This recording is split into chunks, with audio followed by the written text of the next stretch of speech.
supplier hantar ground slab macam yang apa yang cakap tadi ground foundation kan. Okay, so dia ada satu bawah, tak bawah.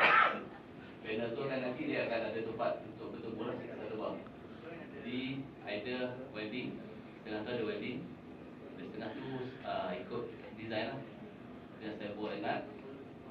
Lepas pada itu dia orang akan tutup balik dengan ground. Okay. Based on your experience dengan case tadi ni, ada apa 15 panel yang propose dari how would you macam mana tuan akan pasang akan pasang. Sebab tu organize dari segi panel tu penting. Maksudnya biasanya dia susunan panel.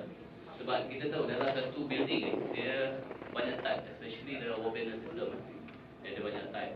Jadi type-type tu kalau kata base kita nak pasang per unit housing. So panel tu kena cukup datang saya. Biasanya ada setengah tu yang side casting. Dia lain, side casting tu kita boleh dapat komponen tu boleh cari kat situ. Cuma kadang daripada kilang ni, kadang-kadang bila dia dah casting, maybe storage tempat tu, kadang panel dia hantar tak ikut sequence. Ada juga kes yang tu lah.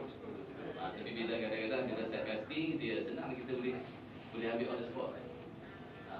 Risiko dia satu dia tu lah, kadang-kadang kalau ikut dari segi speed, memang kita boleh lah satu hari 2 rumah kan. Tapi tengok dari segi komponen dia. Itu juga dari segi kalau framing system, kita target kita pasang sebelum start kerja kita planning kita zone by zoning. Okay, kita nak set block A dulu, block B, block C. Tapi bila sampai frame tak cukup. Jadi kita terpaksa proceed tempat yang mana yang boleh jalan. Sebab dia bersangkut tau. Kalau satu tak boleh pasang, akan bersangkut dengan komponen lain kita tak boleh pasang. Lalu keadaan itu